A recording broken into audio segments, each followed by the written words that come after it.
क्योंकि बहुत लोगों का भी ये कहना है कि बहादुरगंज में विधायक तौसीफ साहब हैं और इजहार एसपी साहब कोजारामन से इलेक्शन लड़ेंगे। कहीं यहाँ पे ससुर दामाद वाला खेल तो नहीं होगा, कैंडिडेट यहाँ पे होगी या नहीं होगी। विपक्ष का कहना है, विपक्ष के कुछ लोग सोशल साइड में दावा ठोक रहे हैं कि 4 टर्म से विधायक जी हैं और इस बार भी रहेंगे। तो क्या ये बोलना कितना हद तक सही है? क्या बहादुरगंज विधानसभा में बदलाव कभी नहीं होगा? और ये आखिरी सवाल है ये जो मेरे तरफ से, क्योंकि मैं जब लोहागड़ाहाट पहुंचा तो मुझे पता लगा कि आप पहले कांग्रेस के कद्दावर नेता हुआ करते थे और बहुत ज़्यादा सपोर्टर भी थे, दिन रात एक किए हैं, लेकिन अचानक आज 2 साल से MIM में आए हैं। इसका क्या मामला है, क्या सब आप हमारे लोगों के सामने में रखें, क्योंकि लोग भी जब जानेंगे इस बात को तो वो भी आपसे पूछेंगे।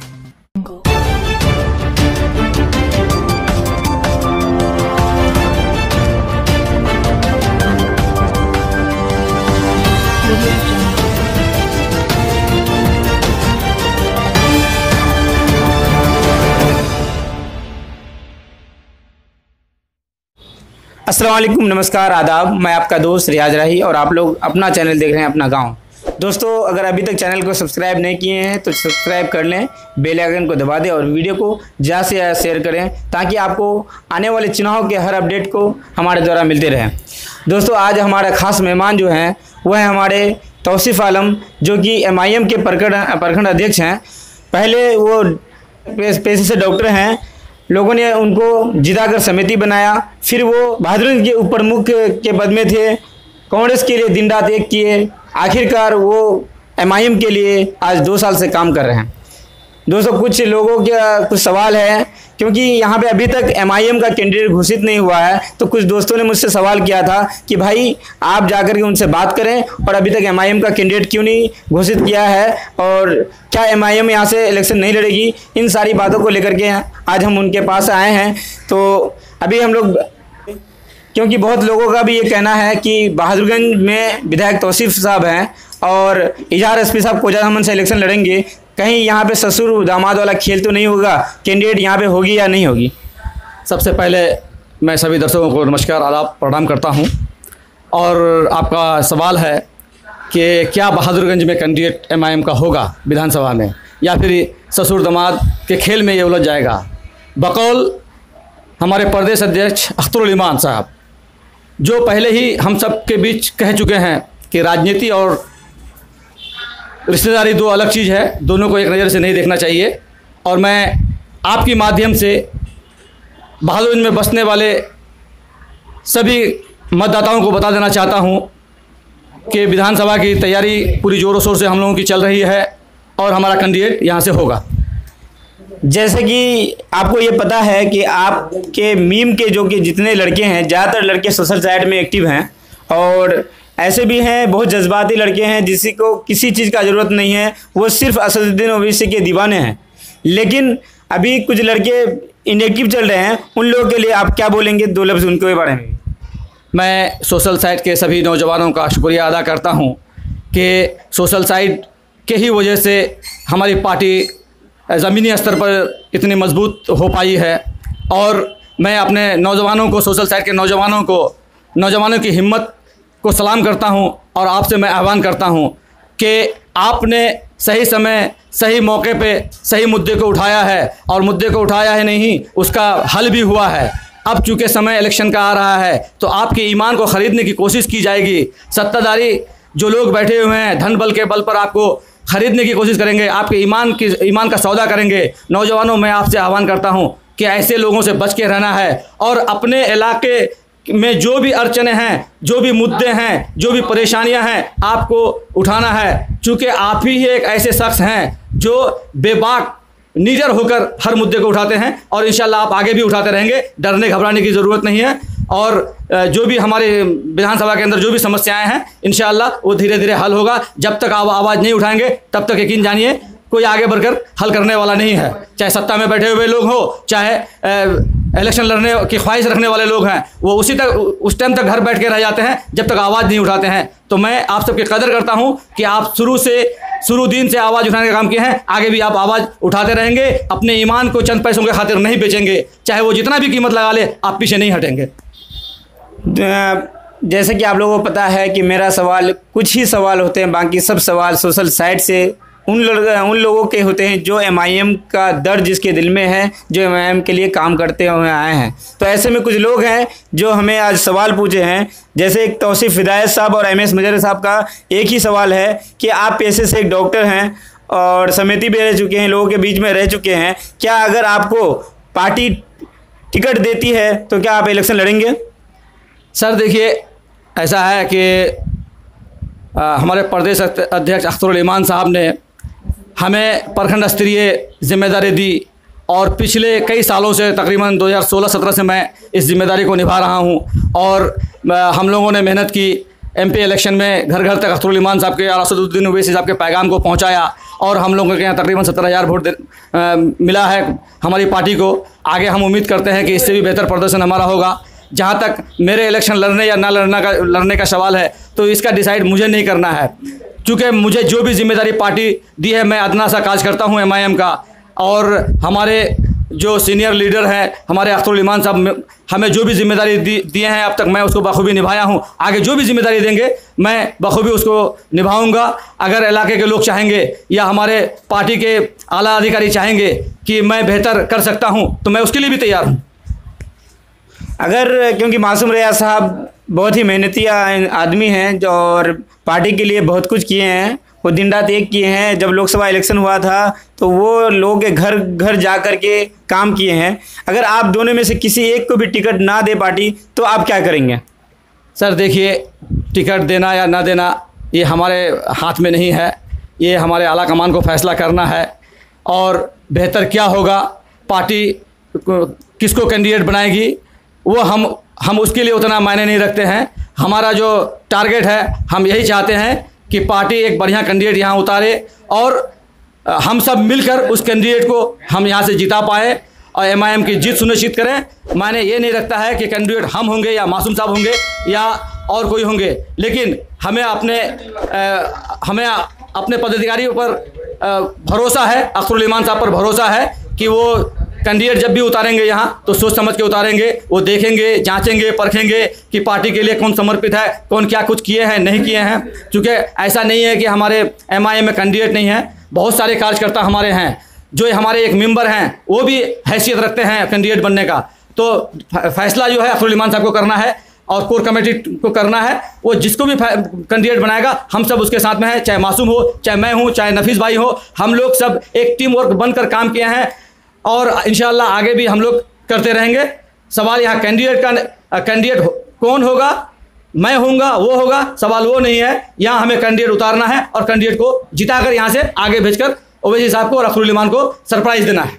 रिजवान जमी साहब, आपका जो सवाल था उनका जवाब आपको बेहतर मिला होगा। तो सबील आलम साहब हैं, एक हमारे फेसबुक फ्रेंड हैं, बहुत अच्छे एक्टिव हैं वो फेसबुक में। उनका सवाल है कि बहादुरगंज में अब तक विकास क्यों नहीं हुआ, बहादुरगंज और विधानसभा के वजह तरह आगे क्यों नहीं बल्कि पीछे क्यों पड़ा हुआ है?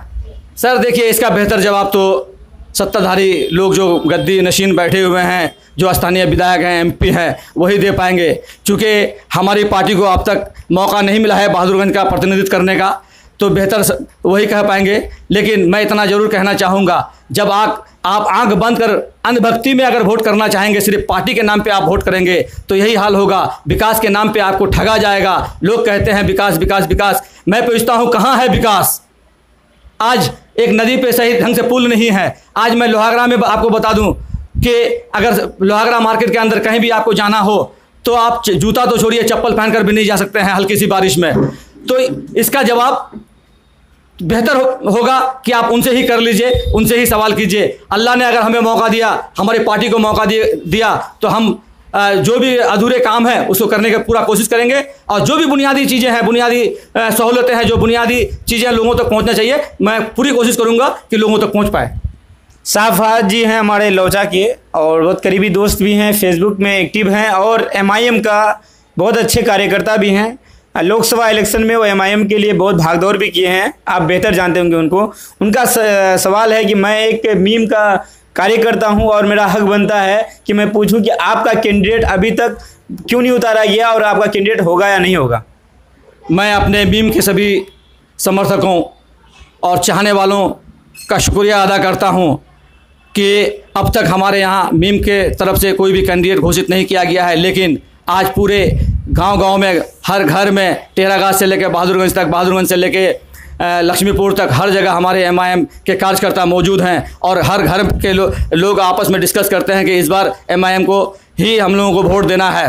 तो मैं सबसे पहले शुक्रिया अदा करता हूं आप सबों का, और आपको मैं बता देना चाहता हूं कि सही समय आने पर कैंडिडेट का चयन कर लिया जाएगा। अभी हमें कैंडिडेट का चयन के बारे में नहीं सोचना है। ये निश्चित है कि बहादुरगंज विधानसभा में कैंडिडेट होगा ही होगा। अभी हम लोगों को मेहनत करने की ज़रूरत है, हमें घर घर तक जाने की ज़रूरत है। समय आएगा और हम लोग मिल बैठ के बात करेंगे और बेहतर से बेहतर कैंडिडेट देने का यहाँ हम लोग कोशिश करेंगे। क्योंकि सर विपक्ष का कहना है, विपक्ष के कुछ लोग सोशल साइड में दावा ठोक रहे हैं कि 4 टर्म से विधायक जी हैं और इस बार भी रहेंगे, तो क्या ये बोलना कितना हद तक सही है? क्या बहादुरगंज विधानसभा में बदलाव कभी नहीं होगा? सर देखिए, जब आदमी बार बार किसी एक ही पद में रह जाता है, पैसा खूब कमा लेता है, तो अहंकारी उसके अंदर आ ही जाती है। और ऐसे लोगों को मैं क्या जवाब दूं? समय आएगा तो आवाम जवाब दे देगी।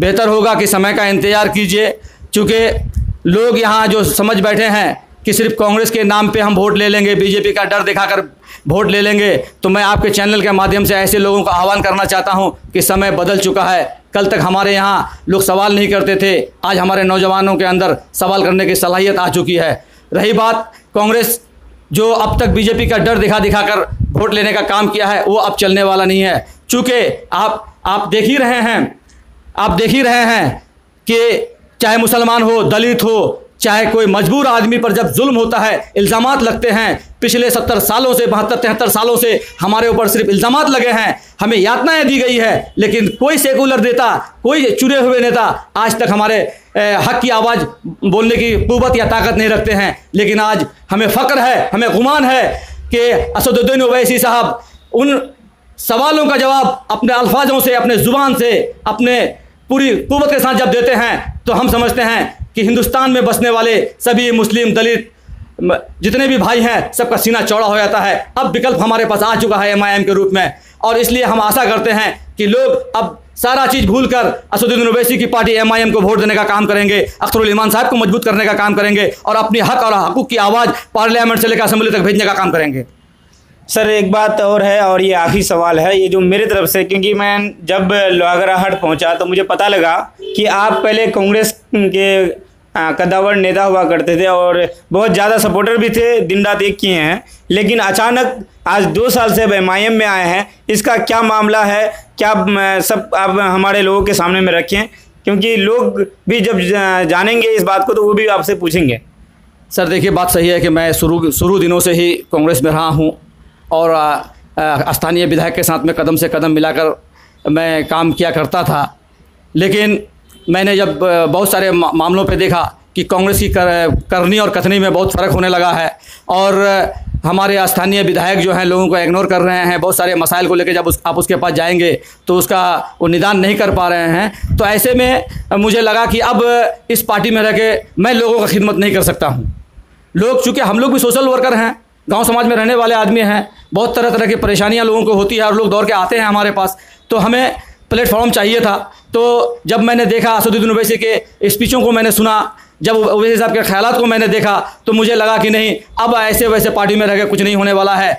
अगर बेबाक आवाज़ के साथ में आज हम नहीं गए तो नहीं गए तो आने वाला समय हमारा बच्चा भी हमसे सवाल करेगा कि आप लोगों के रहते हुए हम लोग इतना पिछड़ क्यों गए। यही सब कारण है कि हम जो है सारी पार्टियों को, कांग्रेस को अलविदा कहकर हम एमआईएम में गए। और मुझे फ़ख्र है इस बात से कि आज मैं एमआईएम का एक सिपह सालार हूँ, एमआईएम का मैं एक कार्यकर्ता हूँ, एमआईएम के लिए मैं काम कर रहा हूँ। मुझे इस बात के लिए फ़ख्र है। दोस्तों, आपने अभी देखा कि हमारे तौसीफ़ आलम साहब जो कि एमआईएम के प्रखंड अध्यक्ष हैं, उन्होंने अपनी बातों को किस तरह से रखा। और अगर आप लोगों को वीडियो बेहतर लगा है तो वीडियो को लाइक करें, शेयर करें, चैनल को सब्सक्राइब करें। आपका दोस्त रियाज राही, आपका अपना चैनल अपना गांव से। खुदा हाफिज़, अस्सलाम वालेकुम।